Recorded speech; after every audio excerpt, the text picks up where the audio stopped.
Les commandements de Dieu ne sont pas lourds, mais plus nous leur obéissons, plus nous devenons joyeux.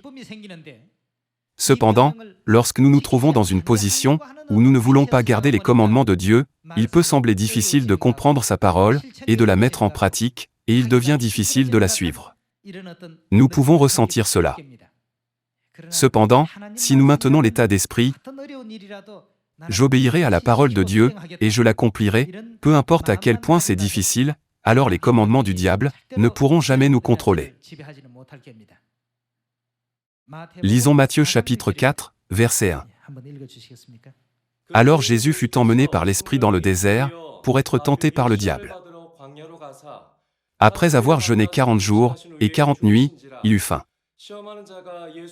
Le tentateur, s'étant approché, lui dit, « Si tu es fils de Dieu, ordonne que ces pierres deviennent des pains. » Jésus répondit, « Il est écrit, l'homme ne vivra pas de pain seulement, mais de toute parole qui sort de la bouche de Dieu. »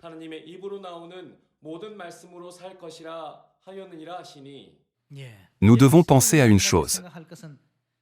Cela prouve que peu importe ce qui est arrivé à Jésus, quel commandement il considérait comme plus précieux, n'est-ce pas? Le diable voulait que Jésus abandonne les commandements de Dieu et suive ses commandements.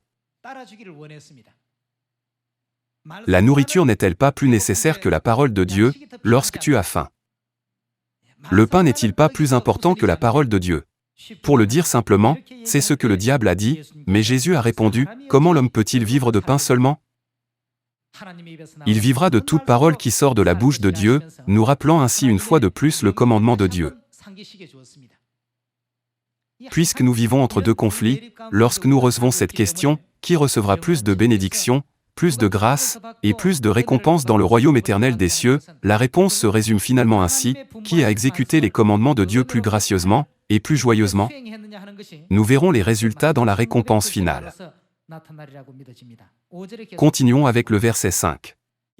Le diable le transporta dans la ville sainte, le plaça sur le haut du temple, et lui dit, « Si tu es fils de Dieu, jette-toi en bas, car il est écrit, il donnera des ordres à ses anges à ton sujet, et ils te porteront sur les mains, de peur que ton pied ne heurte contre une pierre. »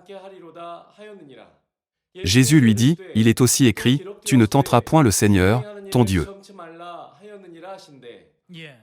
Dans cette scène aussi, Jésus a affronté le diable en utilisant les commandements de Dieu et les paroles de la Bible.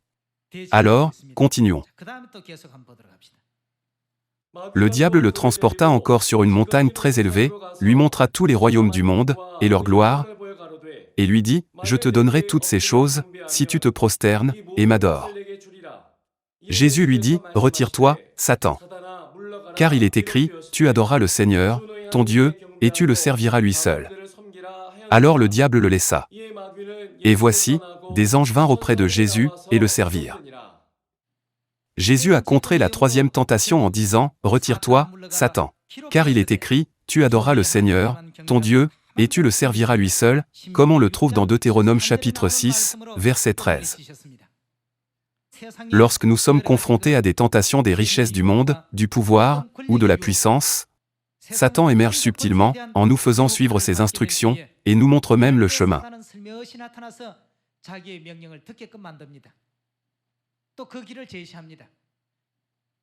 Cependant, Jésus a toujours mis les paroles et les commandements de Dieu au premier plan, en surmontant toutes ces tentations, et a ainsi donné l'exemple à ses enfants sur la façon d'entrer dans le royaume des cieux.